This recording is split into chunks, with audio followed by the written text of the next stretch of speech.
සුබ දවසක්. ඔයාලා මේ එකතු වෙලා ඉන්නේ වෙබ් ප්‍රෝග්‍රෑමින් 1 කියන සබ්ජෙක්ට් මොඩියුල් එකට අදාළ eShop e-commerce web application video series එකේ 4 වෙනි එක්ක.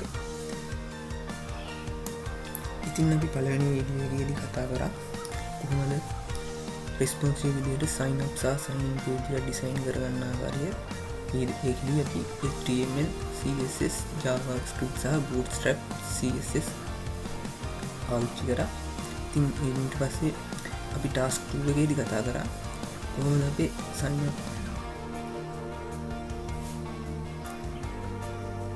sign up page එකේ process එක වෙන්නේ සහ validation කරගත්තු ආකාරය ගැන. ඊළඟට අපි තුන්වෙනි එකේදී කතා කරා කොහොමද අපි sign in page එකේ validation සහ program එක වෙන ආකාරය ගැන. අද අපි මේ වීඩියෝ එකෙන් මේකදී අපි බලමු කොහොමද remember me option එක වැඩ කරන ආකාරය සහ ඒක මම හදාගත්ත විදිය ගැන. ඉතින් මේ තියෙන්නේ අපේ සුපුරුදු විදිහටම eShop web application එකේ sign up page එක. ඉතින් මෙතනදී ඔයාලට බලා ගන්න පුළුවන් මම remember me කියලා ටික් කරගන්න පුළුවන් check box එකක් සහ remember me කියලා label එකක් හදාගෙන තියෙනවා. අපි මේක හදාගත්ත ආකාරය ගැන කතා කරමු මේ වීඩියෝ එකේදී. ඉතින් මම remember me option එක හදාගන්න විදිය ගැන කතා කරමු. අපි index.php එකට එතනදී ඔයාලට පේනවා මම හදාගෙන තියෙන sign in box එකේ ඔයාලට පේනවා මෙතන new tag එකක් මම දාගෙන remember me option එක හදාගෙන තියෙන එතනදී මම new tag එක use කරලා class එක column 6ක් use කරලා තියෙනවා. ඒ වගේම ආයෙත් div එකක් දාගෙන class එක form check එකක් දාගෙන තියෙනවා. ඊට පස්සේ input type එක විදිහට check box එක දාගෙන තියෙනවා. ඊට පස්සේ class එක විදිහට form check input එක අරගන්න විදිහට ඒකට id එකක් දීලා තියෙනවා remember me කියලා. මෙතනදී කතා කරන විශේෂ දෙයක් තමයි check box එක හරහා pass වෙන්නේ true හෝ false කියන එක. ඒ කියන්නේ check box tick එක දාලා තියෙනවා true කියලා tick එක දාලා නැත්තම් false කියලා පාස් වෙනවා. ඉතින් මේ value id එක හදාගෙන තියෙන මේ value එක අල්ලගෙන අපේ JavaScript එක පැත්තේ variable එක remember me කියන variable එකට assign කරගන්න. හරි, ඉතින් අපි මුලින්ම remember me කියන එකට tick එක නදා sign in වෙන්න බලමු. sign in වෙලා sign up වෙලා අපි tick එක දාලා sign වෙලා බලමු. ඉතින් මෙතන මම අපි කලින් වීඩියෝ එකදී කතා කරා රෙජිස්ටර් වෙන්නේ කොහොමද කියලා. ඉතින් මම මෙතනදී රෙජිස්ටර් වෙච්ච user කෙනෙක්ගේ Gmail account එකේ log වෙලා ඔයාලට පෙන්නන්න. ඉතින් මම මෙතනදී kamal@gmail.com කියලා password එක මම enter කරගන්නවා. එහෙම කරලා මම remember me කියන ටික් එක දාන්න නැතුව sign in වෙන්න. ඉතින් මේ විදිහට අපි sign in වුණාම මේ විදිහට අපි home එක බලා ගන්න පුළුවන්. ඊට පස්සේ මම මෙතන දැන් sign out කියලා ආයි sign in එකට ගියාම ඔයාලට පේනවා මම enter කරපු email එක ඕ password එක මෙතනදී අපිට බලා ගන්න බැරි වෙනවා. ඉතින් ඒකට හේතුව තමයි මම මෙතන remember me ටික් එක දෙන්නේ නැහැ. ඉතින් අපි බලමු දැන් remember me ටික් එක දාලා sign in වෙලා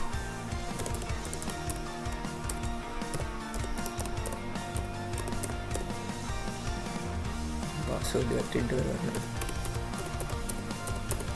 ඉතින් මම මෙතන දැන් remember me ටික් එක දාලා sign in වෙනවා. ඉතින් මම ආයි අපි අර විදිහටම අපි home එකට ආවා. ඉතින් මම මෙතනදී ආයි sign out වෙනවා. sign out කියලා මම අයියෝ sign in වෙනවා.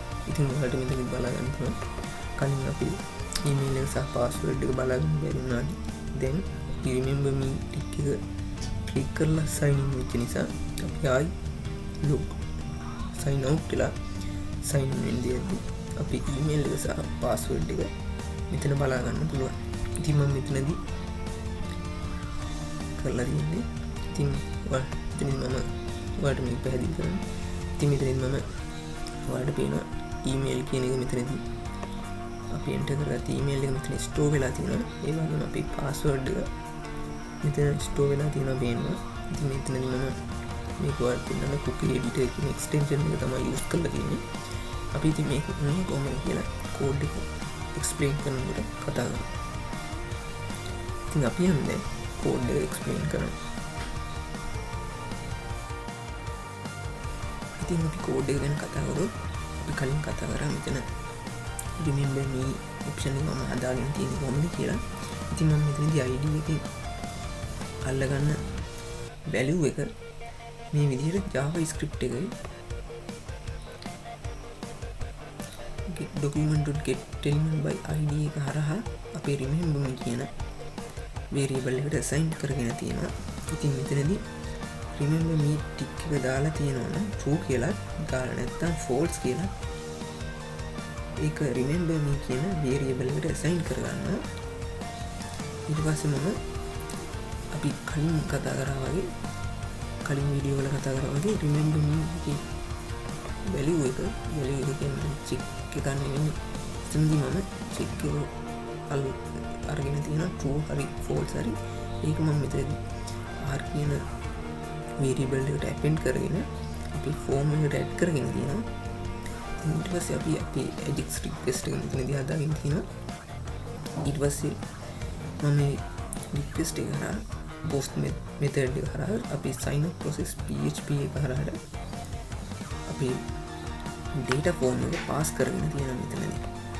ඉතින් අපි sign up process php එක පැත්තට ගියාම ඔයාලට පේනවා සුපුරුදු පරිදි අපේ connection.php එක මෙතනට include කරගෙන තියෙනවා. ඊට පස්සේ අපි ආ පැත්තේ එවන data packet එකේ data ටික දුල post වලින් එවන data ටික මම මේ විදිහට අල්ලගෙන තියෙනවා. ඒ විදිහට මම දුල post හරහා එන අපේ remember me option එකේ value එක කියන්නේ true කියන එක හරි false කියන එක මම මෙතන $sign remember me කියන එකෙන් අල්ලගෙන තියෙනවා. ඊට පස්සේ මම සුපුරුදු විදිහටම if එකක් දාලා email එකයි password එකයි empty ද කියලා බලලා මේ විදිහට echo එකක් දාගෙන තියෙනවා. එහෙම empty නැත්තම් මම database එකට search එකක් කරලා select all from user via අපි database එකේ තියෙන email එකයි අපි enter කරලා තියෙන email එක වගේම end operation එක use කරලා අපි database එකේ තියෙන password එකයි අපි enter කරලා තියෙන password එකයි හරිනම් අපි data එක අපේ result එක $rs කියන variable එකට assign කරගෙන තියෙනවා. ඊට පස්සේ මම ඒ $rs කියන variable එකේ තියෙන value එක number rows කියන එක හරහා $n කියන variable එකට assign කරලා දෙනවා. ඒ කියන්නේ අපි data එකේ number rows ගන්න. ඒ කියන්නේ එක හෝ බිංදුව කියන එක මම $n කියන එකට assign කරගෙන තියෙනවා. ඉතින් මම මෙතනදී if එකක් දාලා $n කියන එකේ තියෙන value එක එකට සමාන නම් success කියන එක එක්ක කරලා තියෙනවා. ඊට පස්සේ මම $rs කියන අපේ database එකෙන් ගන්න data එක assign කරගන්න variable එක fetch as කියන special function එක හරහා array එකක් හදාගෙන මම මේක $d කියන variable එකට assign කරගෙන තියෙනවා. ඊට පස්සේ මම ඔයාලට පේනවා මෙතන session start එකක් හදාගෙන තියෙනවා. ඊට පස්සේ මම අපි අතන fetch as එක හරහා store කර $d කියන එකට store කරගන්න data එක $_session කියන එකකින් u කියන variable එක හරහා අපි session එක store කරගන්නවා. ඊට පස්සේ මම මෙතනදී හදාගන්න තියෙනවා අපේ remember me එකට අදාළ function එක. එතනදී මම if එකක් දාලා $sign remember me කියන එක true නම් cookie එකක් හදාගෙන තියෙනවා email කියන name එකේ.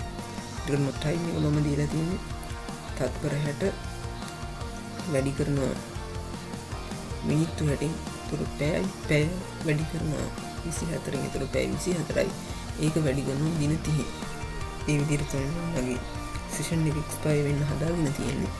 ඊට පස්සේ මම මේ විදිහටම set cookie කියන එකේ password එකට cookie එකක් හදාගෙන තියෙනවා. ඉතින් ඒක අපි මෙතනින් බැලුවොත් ඔයාලට පේන මෙතන මම කුකී එඩිටර් එකේ පේන ඊමේල් එක මේ විදිහට ඊමේල් කියන නේම් එකෙන් අපේ ඊමේල් එකේ වැලියු එක අල්ලගෙන තියෙනවා. ඊට පස්සේ මේ විදිහටම අපේ පාස්වර්ඩ් එක මේ විදිහට කුකී එකේ සේව් වෙලා තියෙනවා. ඉතින් ඊට පස්සේ හිතන්නකෝ ආයි මේ යූසර් නැවත පාරක් ලොග් වෙද්දී remember me කියන ඔප්ෂන් එකට ටික් එක දාන්න නැතුව ලොග් වුණොත් ආයි මම මෙතනදී කියලා තියෙන set cookie කියලා හදාගෙන ඊමේල් එකට assign කරන්න කියලා empty ඒක පස්සේ මුලින්ම ඒක දාලා ඒක clear කරලා දාන්න කියලා තියෙනවා. ඒ විදිහටම password එක මම ඒ විදිහම clear කරලා දාලා දෙනවා. ඉතින් අපි බලමු මේක ඒ විදිහට වෙනවා කියලා. ඉතින් මෙතෙන් දුවලට මේක බලා ගන්න ඕන මම මේ cookie editor එකේ cookie එකක් නැහැ. ඉතින් මම ආයි මුලින් ඉඳලා මුලදී ආයි මම මෙතනදී email password දීලා log කරලා ඔයාලට පෙන්නනවා.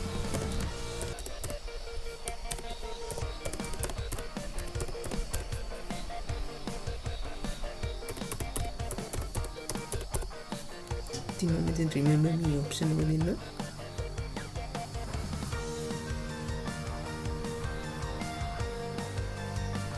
remember me option එක දීලා sign in වෙන්න. sign in පස්සේ ආයෙත් අපි home එකට එනවා. ඊට පස්සේ මම sign out වෙලා ඔයාලට cookie එක පෙන්නන්න. ඉතින් එතනදී ඔයාලට පේනවා මගේ email එකයි password එකයි cookie එක store වෙලා තියෙනවා. ඊට පස්සේ මම ආයෙ sign in එකට ගියා. ඊට පස්සේ ඔයාලට බලන්න පුළුවන් අපේ email එකයි password එකයි මෙතන ඔටෝම ටයිප් වෙලා තියෙනවා. ආයි දැන් මම මෙතන try remember me කියන ටික එක දාන්න නැතුව sign in වෙනවා. එහෙනම් sign in වෙලා මම ආයි sign out වෙන්න. sign out වෙලා එතනදී ඔයාලට sign in එක බලා ගන්න පුළුවන්. දැන් නැවත අපේ email එක සහ password කියන field empty වෙලා තියෙනවා. ඒ වගේම අපි cookie editor එක බැලුවොත් ඔයාලට පේනවා අපේ email එක සහ password එකට අදාළ cookie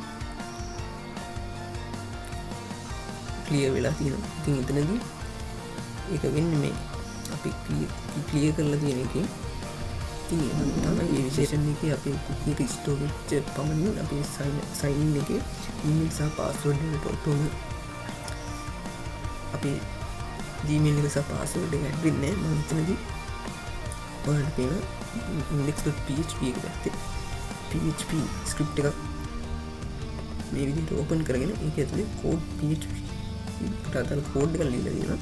ඉතින් මම මෙතනදී $sign email කියලා variable එකක් හදාගෙන ඒක empty variable එකක් හදාගෙන තියෙනවා.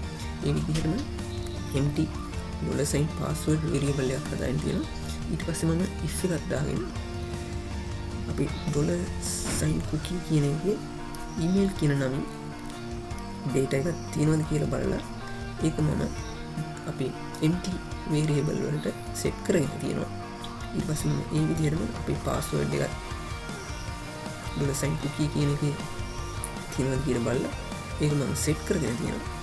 මේ විදිහට ඊට පස්සේ මම ඒ cookie එක අපේ මේ තියෙන අපේ email එකට අදාළ code එක මම එතනදී value එකක් හදාගෙන PHP ස්ක්‍රිප්ට් එකක් ඕපන් කරගෙන අපි හදාගත්ත email variable එක echo කරලා තියෙනවා. ඒ විදිහටම අපි password field එකේ මම මේක PHP